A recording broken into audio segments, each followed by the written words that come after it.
But his act born in silence, executed in fury, became more than revenge. It became a symbol. Like starting YouTube, seeing like other YouTubers made it, or seeing people from my hood, or seeing rappers, or seeing whoever make it. It's like, yo, it's possible. So like that one person just like doing something that's different than the norm shows that, yo, it's possible, bro. And like I said, that's all it takes for a million other people to say, yo, it's possible. Let me go try to do it. Yo, it's your boy BJ from Brother in the Spot. We're about to watch Joseph Carter, the slave who his overseer from, I'm assuming that's his tree. Murder Files TV. Let's do it. I can't lie. I don't know what's been going on, but I've been watching mad race stuff lately. I think after that lady called me the hard R, it kind of turned me up a little bit. I don't know what it did to me, bro, but it made me started tapping into mad political stuff. Like I've been tapping into mad political stuff, mad race stuff. Like I've been learning so much stuff in the past couple weeks, bro. Just about life, about like people and just religion and all type of stuff, bro. I've been locked in. And it's like I've been watching people that just teach. I don't know what it is, bro. Maybe it's me turning 27. I'm seeking more information about things I never sought out information about. But I've been watching mad political race stuff, bro. I don't know what's going on in my brain, bro. Maybe I'm trying to realize what's really going on out here or something. I don't know. La massacre, definitely. Bro. Africa, I think West The 4th Africa. of July, 1000. I think he said, if you're from West Africa, you're black. But if you're from Sudan, you're not classified as black. Like, they classify like people that's from like West Africa. I think was it West Africa? Where's it from? I think it was like, it was something, but it was like West Africa. He said that if you're from West Africa, you're like, if your lineage is from Africa, West Africa, that means you're black. If you're from like Sudan, up there in Africa, you're not black. You're just African. I'm like, bro, what? I thought everybody was black. He said no, like, when you're like this specific region of Africa is classified as black. The other niggas is just African. I'm thinking everybody black. He said, nah, bro. Everybody not black. Like, everybody's not, the word black didn't derive from these set of people. Like, it's from the West Africans is where the black shit came from. The other niggas is not black. They just African. I'm like, what? I didn't even know that. I'm thinking everybody black. Like, once you black, you black. Nigga said, nah, nigga, that's not even true. Look it up. I'm like, wow. So I'm just learning stuff about race and like just about being black. That lady called me the hard R, changed my life.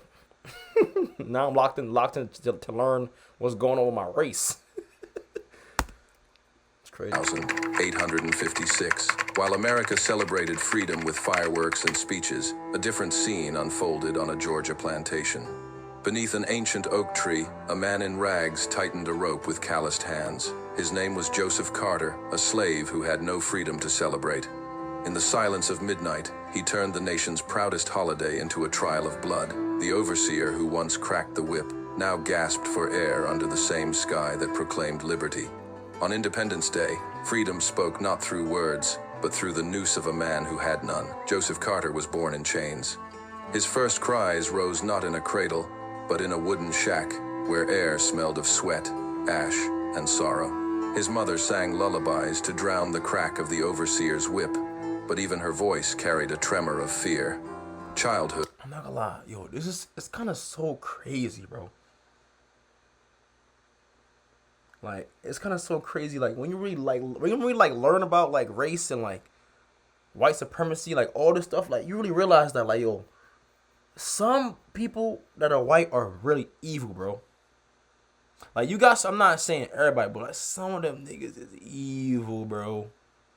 Like, evil, bro. Like, real life evil, bro. Like, you not even human the way they evil. Like, it's no you can be human and be that evil, bro. Have slaves, bro, and be beating them and all wording and taking advantage of them, like, sexually, bro. Because they black. Like, that's your only reason, bro. They ain't do nothing to you, bro. That's just because you just want to conquer. Like, that's real life sick in the head, bro. And that's why they be going. That's why when you look up all the statistics of like assault and like, they make up a lot of that. Like, they think it's only us, the black people that do that. Nah, they do it a lot too, bro. Like, a lot of time is really they do a little more, but they just only shed the light on us to make us seem so bad. Like, I even learned like smoking weed. Like, bro, do you know that white people and black people smoke the same amount of weed? Like, it's like the percentage is so small, like the difference. And when you think about it, there's actually less smokers that smoke weed, averaged, and like I think it's like 40%, like 40% of people that smoke weed, that's black. It's like that's like half. That's like literally less than. That's like literally less than a quarter. That's like literally. It's literally like nothing. That's like not. That's nothing about probably black people, bro. It's so crazy. We start looking stuff up, and like looking at race, and it's like, damn, like they just be making up. They just be lying, bro. Bro, they just literally just lie. They just lie, like straight, bold-faced lie, and we don't even look it up. Like, we just be like, okay, whatever they say. Nah, like when you start looking stuff up, like and chat GBT and stuff, bro. Like, you can learn a lot, bro. I watched this nigga called Young Da. Young Da Reacts. He's right now he's one of my favorite YouTubers. He even inspired me to start doing reactions again. He's a genius. He's so smart, bro. Like, he's so smart, bro. Shout out Young Da, bro. I'm gonna meet him one day, bro. I gotta talk to him. Like, I love that nigga, bro. Like, he's so smart, bro. And he just speak on like, he's like, bro, I love that nigga, bro. Not gonna lie. He helped me out a lot in the past month. Or just like just guiding, just the way he speak about things and what I learned from that nigga, bro.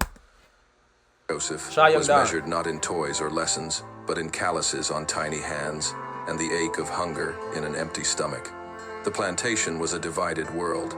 The big house glowed with chandeliers, silver cutlery, and silk gowns. Just beyond, the slave quarters sagged under leaking roofs, dirt floors, and hunger.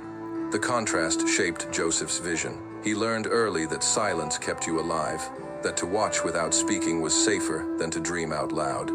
Yet there were fragments of beauty. At dusk, when work ended, his mother traced stars with her finger and whispered stories of ancestors stolen from far lands.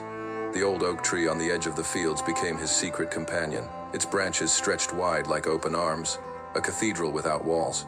Beneath it, Joseph felt a fleeting freedom, a breath of air not owned by masters. He grew. I know. I'm not gonna lie. You know, this shit might sound a little crazy though.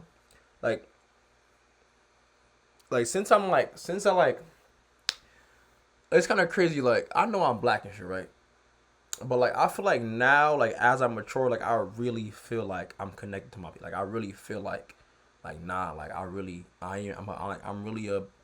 black nigga. Like, I am a black man. Like I am who I am. Like for real. Like, I really feel like that now. Like. It's so weird, bro. Like I really feel like I have to prove something. Like, not prove something, but like I gotta help my niggas. Like, I gotta be the nigga with the good brain. Like, to spread messages, to spread the right message. Like, yo, take care of your kids, be there for your family, be strong, you know, be smart. You know, learn how to control your vices. Like, learn how to like be a good man overall. Like, I feel like it's my duty to teach niggas this shit, bro. Cause nobody taught me this shit, bro. I learned shit by myself. And like, just be able to put content out there and people could listen to it and hear it and digest it and take it in and be inspired from it, bro. Like, bro, this shit make me want to cry, bro. Like, for real, like, this shit make me want to cry, cause like, bro, the shit that niggas really go through, bro, and have to deal with every day. Like, not even every day, but like, just like deal with from 400 plus years ago to our whole entire life from we know it. Like, just been straight like negativity, like. Not negativity, but I mean like even our own people portray us so negative, bro. Like, our own people portray us so negative. Like, the whole world looks down upon us and portray us as these negative human beings, these negative people, when we are not even that negative, bro. We're not even that bad, bro. When you look up these statistics, bro, we're not even as bad as the white niggas, bro. We're just the ones that the freaking the light is shined on, bro. And then you wait, like, bro, that's why you gotta teach niggas, bro. Like, that's what you gotta make sure niggas know, like, bro, we not know, we way better than that, bro. Cause we way better than this some we're just dancing, we just rap and hip hop and we just smoke, and that's not, no, bro. We way better than that, bro. Way better than that, bro. I'm sorry, bro. Tall and strong, I'm on a but tangent, bro. inwardly I'm sorry. quiet. He learned the rhythm of tools, the crack of an axe against wood, the pull of a rope, the grind of stone.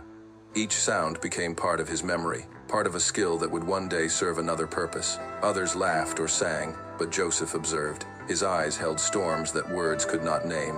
To be a slave was to be invisible, and yet, beneath that invisibility, Joseph was storing something powerful. Every bruise became a lesson, every humiliation, a memory etched deep. Every night beneath the oak, he whispered the same silent vow. One day, something would break. One day, silence would turn to fire. Hope arrived quietly, like spring rain. Her name... It's really so crazy that people really had to go through this, bro. Like, they really had to sit there, bro, and go through this, bro. Crazy. Her name was Elsie, a fellow slave. Her laughter was rare but radiant, and for Joseph it was enough to pierce the gloom.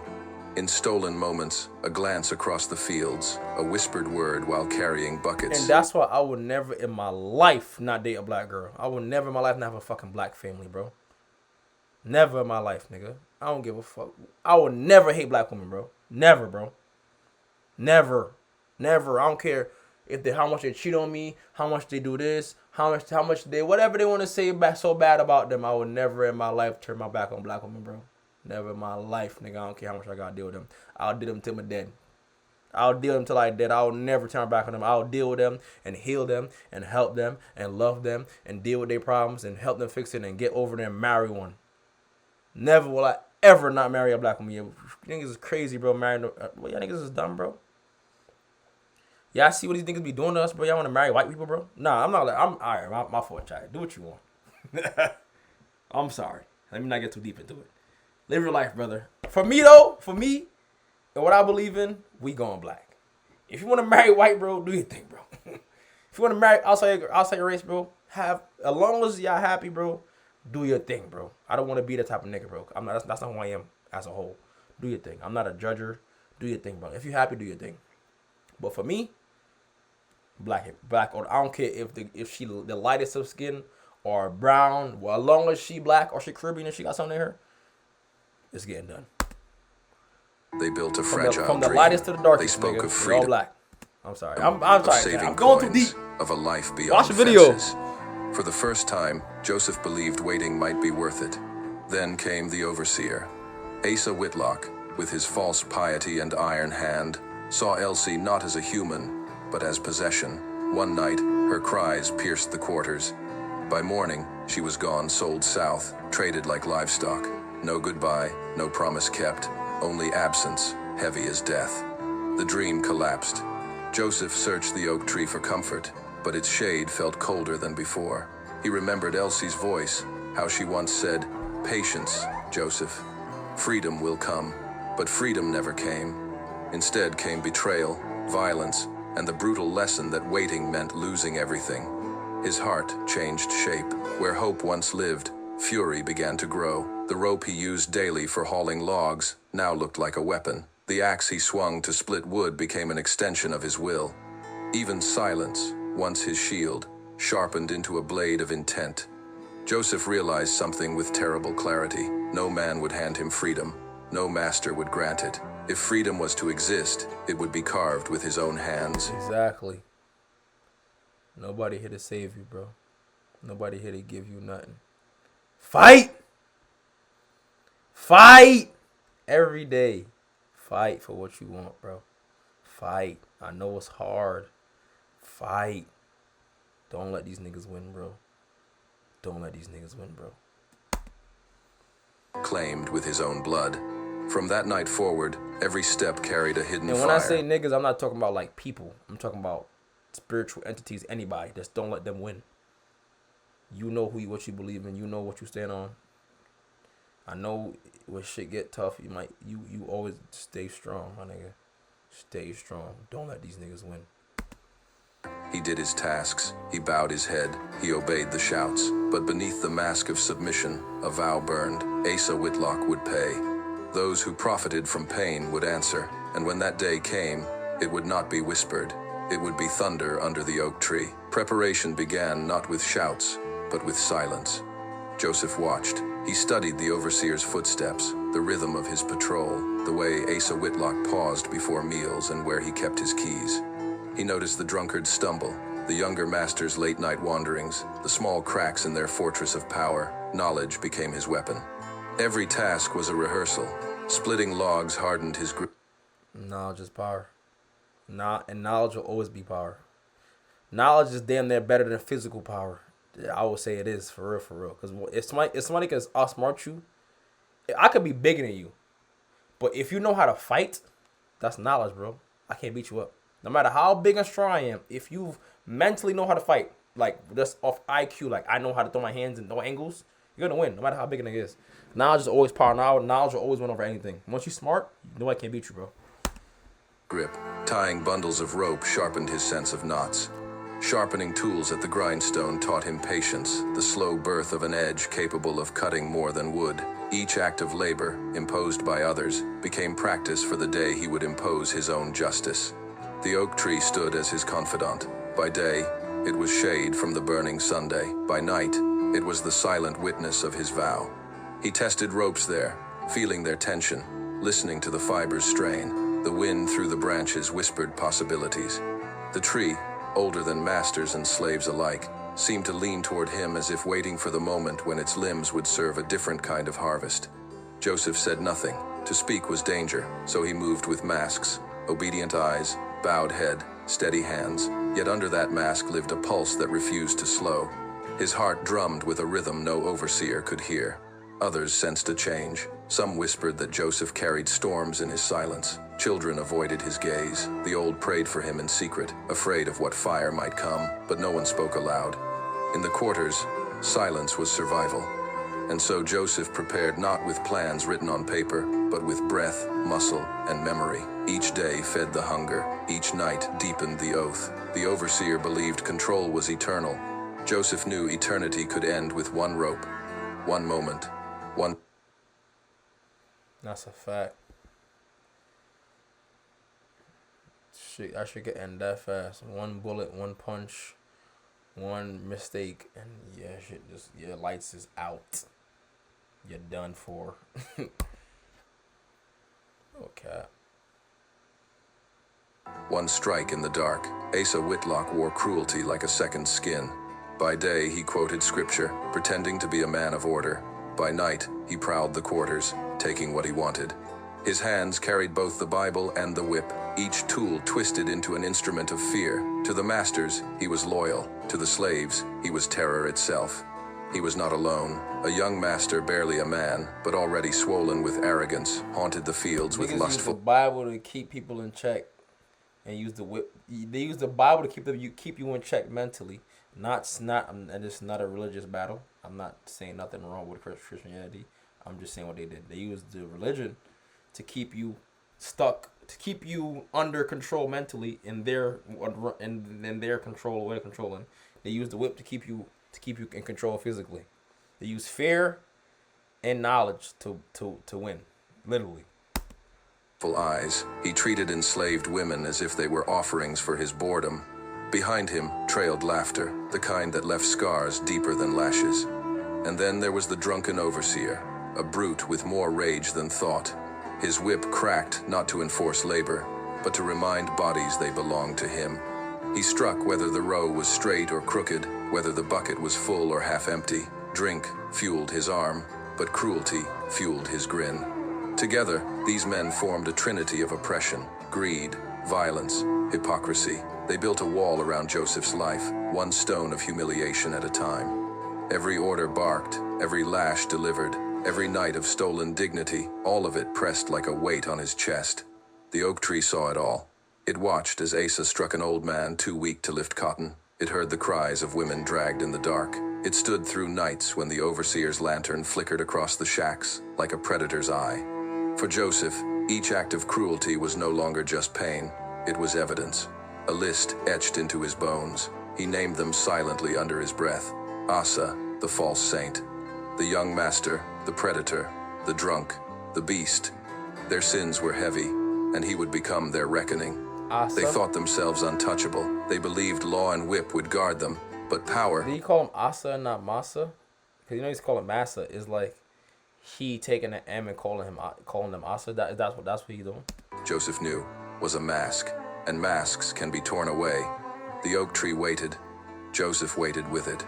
The day was coming when the overseer's scripture, the master's lust, and the drunkard's whip would meet the same fate judgment beneath the branches of the tree that had watched in silence too long. The night was heavy.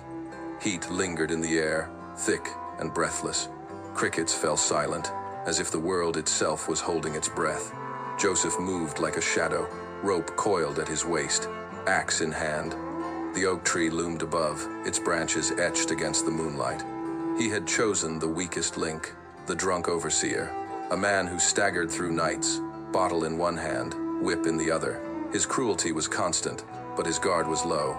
He believed fear would always protect him. He was wrong. The attack came swift, no warning, no speech. The axe fell, not upon flesh described in gore, but in a rhythm, wood splintering, rope snapping, silence tearing. In the dark, the overseer's grunt became a broken note, swallowed by the night. Joseph stood still afterward, heart pounding, breath ragged. His hands trembled, not with regret, but with the raw weight of what had begun. The first strike was always the hardest. The path forward had no return. Blood was not painted in...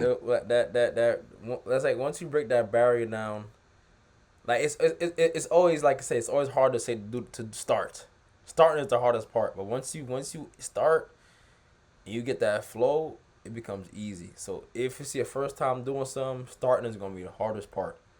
But once you start that much shit, that shit gets way easier as you continue doing it. Detail. For him, it was doing what he did, and now it became a little easier because he already felt the feeling of like, oh wow, I did it. Okay, what's next? Instead, it lived in symbols, a dark stain spreading across the dirt like ink on an unpaid ledger. A man reduced not to screams, but to silence. The overseer who had cracked the whip now lay as motionless as the cotton he once demanded. Joseph whispered a name, the first on his list, the beginning of his judgment. Then he walked back beneath the oak, rope brushing his leg. The tree seemed to bow its branches lower, as if recognizing what had started. This was not murder, he told himself. This was a trial. The first verdict had been delivered. After the first strike, fear turned to momentum. Joseph no longer hesitated. Each step was ritual, each act a continuation of the vow. I told ya, once he made that first move, like he said, once that first strike was hit, he was like, oh yeah, this is way easier now. I already did the hard part. He had carried for years. The plantation became a stage, the night his curtain, the oak tree his altar. The second man fell soon after, the young master, arrogant, careless, blinded by lust. Joseph cornered him not with screams, but with silence. He spoke the man's name aloud before tightening the rope. One word, sharp and heavy, echoing through the dark like a sentence pronounced in court. The boy's laughter died in his throat, choked by the weight of justice he never believed could touch him. Then came the third, Asa Whitlock's ally, another brute who fed on violence. His whip cracked even as Joseph approached, but this time, the whip met rope. The struggle was brief, brutal, and final. Joseph's arms burned, his chest heaved, but his will did not falter. Again, he whispered the name. Again, the night received it like scripture rewritten in blood. Each act was faster than the last, not sloppy, but relentless. Joseph transformed vengeance into ceremony. He was no longer simply striking down enemies, he was enacting a judgment. The oak tree became more than wood and leaves. It was the gallows of retribution. The witnesses were shadows, stars, and silence. The slaves in their quarters woke to whispers, muffled sounds carried by the wind. Some prayed, some wept, others dared to smile through their terror. For once, it was not their kin dragged into darkness. For once, fear changed direction. Joseph's body moved like a machine, honed by years of toil, but his eyes burned with something unearthly. He was no longer the boy who watched in silence. He was the executioner in rags, binding cruelty to its end, one rope at a time. By dawn, the trinity of oppression had been broken, but one name remained: Asa Whitlock, the false saint, the man who had taken Elsie, stolen Joseph's hope, and carved pain into his soul. The oak tree creaked in the night wind, its branches stretched wide, waiting. The stage was set for the final confrontation. The night was still. Joseph It's crazy that still to this day people are getting literally still doing that. Still getting H word from trees. Still in them trees. Still somehow they getting H word from trees. 400 years later, they still with the rope in the trees with black niggas, bro. Shit crazy. Joseph stood beneath the oak tree, rope in hand. His body ached from struggle, but his eyes burned steady. The air smelled of pine, sweat, and smoke from distant torches. It was the hour he had carried in his chest for years. Asa Whitlock appeared like a shadow breaking from the dark. He was not drunk. He was not unguarded.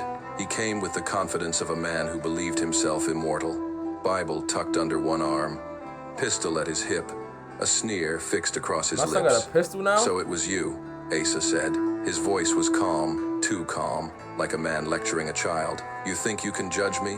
You think you are more than what chains have made you?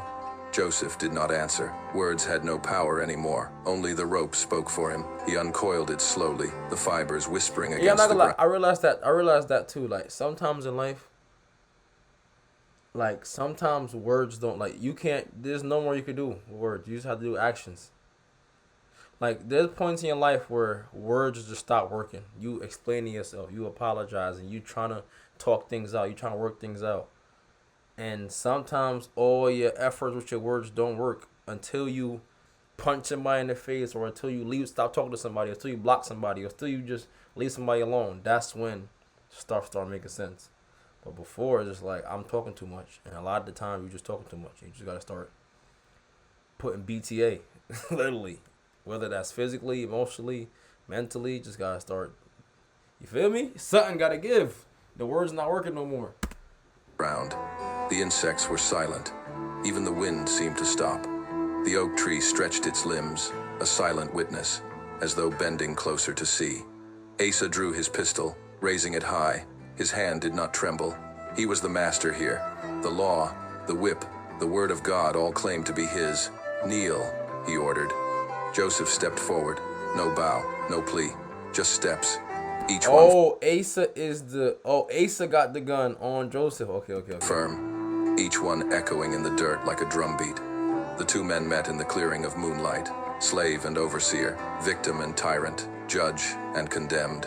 The pistol fired, the sound split the night, but the shot missed, grazing only bark. Joseph lunged, his hands, hardened by years of labor, closed around Asa's wrist. The pistol clattered to the ground. Yeah. The two bodies collided, crashing like storm waves. Struggle, breath against breath, fists against flesh, Joseph's strength against Asa's fury. The rope found its way, coiling, circling, tightening.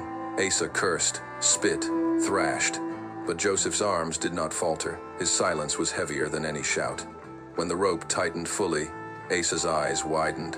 For the first time, the overseer looked afraid. The scripture he carried, the law he preached, none of it could save him. Under the branches of the oak, judgment had come. Joseph whispered a name, not Asa's, but Elsie's. It was her ghost that guided his hands, her absence that had carved this moment into existence. The overseer's body jerked. And this then also shows you how much control a good woman can have over a man, even a bad woman. Like a woman can make men have. He was just a regular person, bro, regular slave. And it's like once they took Elsie away, he just got all this strength because he loved Elsie so much, bro. And that's what a woman, a black woman, can do to you. They can lift you to heights, unforeseen heights. They can pick you up from the lowest of lows of lows. And it don't even got to be an intimate relationship. It could be an older woman, your auntie, your uncle, your freaking grandma, your girl. It could be anybody, bro. But they can lift you to heights or give you confidence you never had before, bro. And that's why it's always good to have a good woman in your life, whether it's a friend, family, or a girl, bro. Very important, cause they could do stuff for you that you can't do for yourself, and that's all this mentally.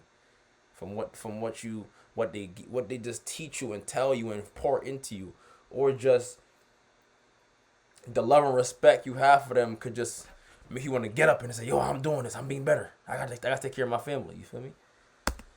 Slowed, the rope groaned, the oak tree creaked. Justice, crude and raw, was complete. For the first time in his life, Joseph Carter was not silent. He looked up at the stars and let out a sound, not a laugh, not a sob, but something in between, a release, sharp. Nigga said, Nigga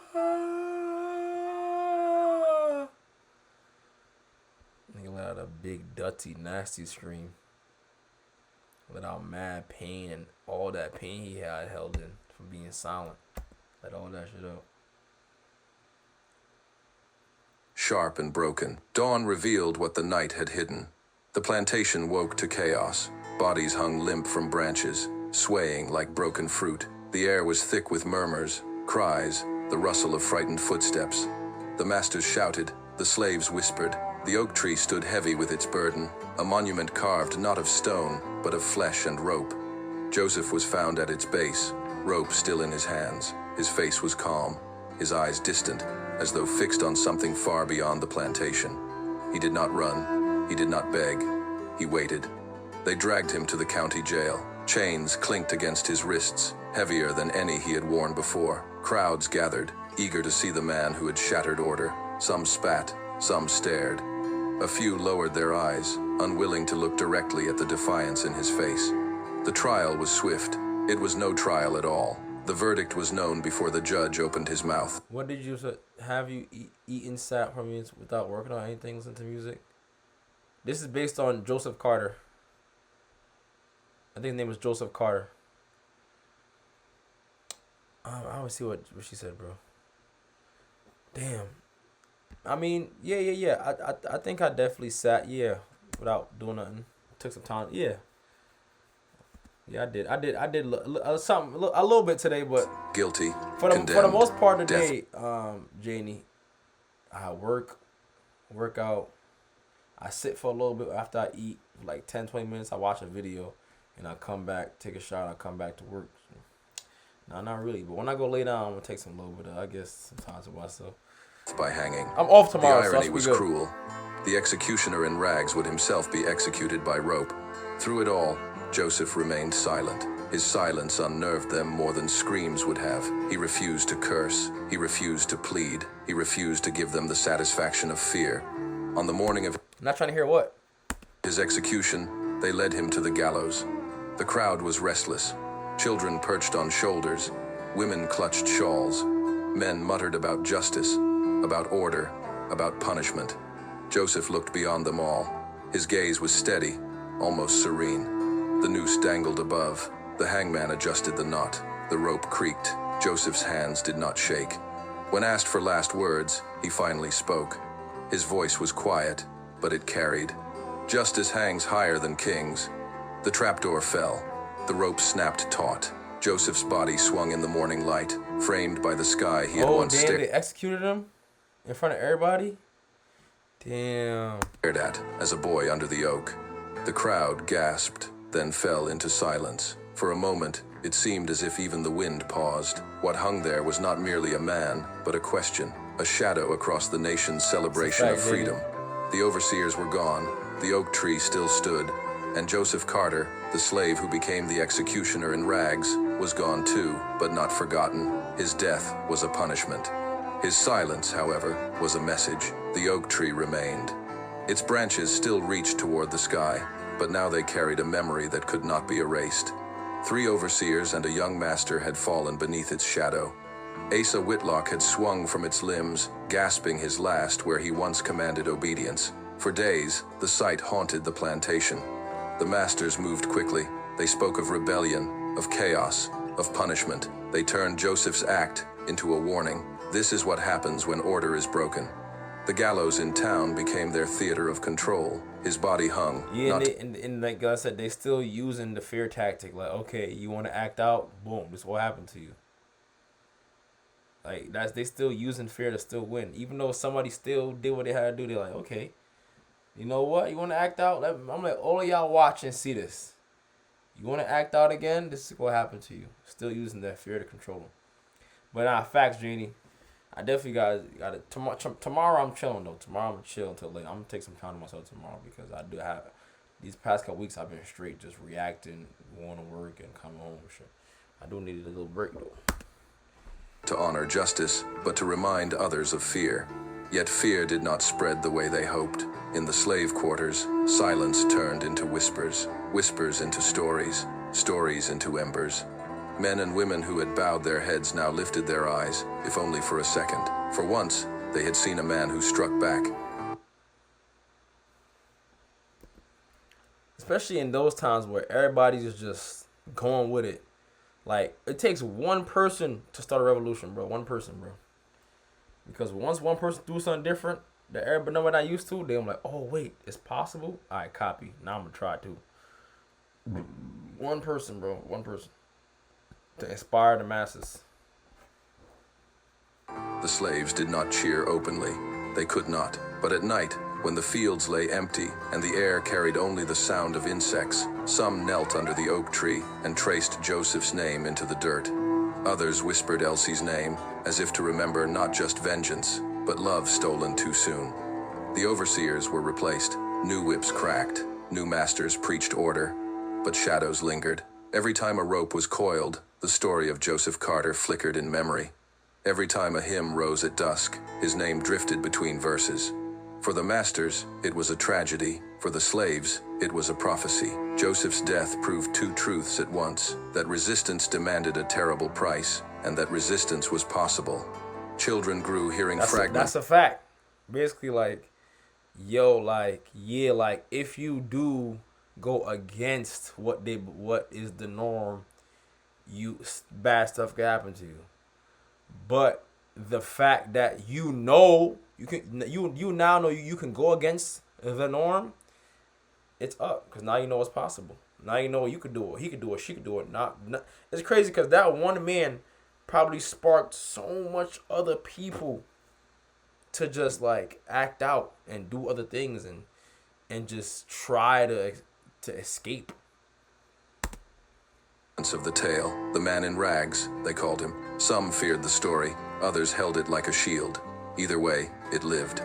The oak tree did not forget, and neither did those who walked beneath its branches. Time moved on. Years turned into decades. The Civil War came, and slavery was broken by blood on battlefields. New laws were written, new chains removed, but old wounds remained. The story of Joseph Carter was never carved into stone or printed in textbooks. Yet it survived. It lived in whispers, in songs hummed at night, in sermons where preachers spoke of justice, though they never said his name. Among the descendants of slaves, his memory was not history, but fire. They passed it down as a caution, as a prayer, as a reminder that even the silent can roar. Joseph Carter never wore a crown. He never stood in a court of law. He never tasted freedom in the way others would decades later. But his act born in silence, executed in fury, became more than revenge. It became a symbol. Symbols are dangerous. They move across time. It became a symbol that it's possible. It became a symbol that it's possible. It's possible. It's possible. It's possible. For me, like, starting YouTube, seeing like other YouTubers made it, or seeing people from my hood, or seeing rappers, or seeing whoever make it, it's like, yo, it's possible. So like that one person just like doing something that's different than the norm shows that, yo, it's possible, bro. And like I said, that's all it takes for a million other people to say, yo, it's possible. Let me go try to do it. Let me go figure it out. Let me go help people this way too, because it's possible, bro. Nothing's impossible, bro. All this shit is very possible, bro. They outlive bodies. The masters tried to bury him with chains, with gallows, with silence. But silence is not absence. Silence is memory held close. Generations later, the oak tree still stood, weathered, scarred, but rooted. Travelers who passed sometimes felt a chill beneath its limbs, as if hearing the echo of rope creaking in the wind. The tree carried two truths, that it once bore injustice and that it once bore judgment. Reflection lingers here. What is justice? Is it written by courts or carved by hands calloused from chains? Is it the voice of kings or the silence of a man who refused to kneel?